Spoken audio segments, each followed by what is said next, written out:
హనుమ విషయంలో మీకు ఎదురుగుండా ఒక మూర్తిని కూడా పెట్టి పూజ చెయ్యక్కర్లేదు.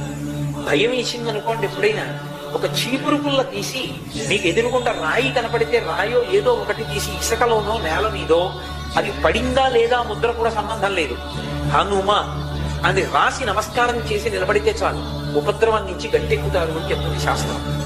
అందుకే హనుమ అత్యద్భుతమైనటువంటి రీతిలో కనపడేటటువంటి సుందరకాండకి ఇప్పటికీ పెద్దలు ఒక మాట చెప్తారు.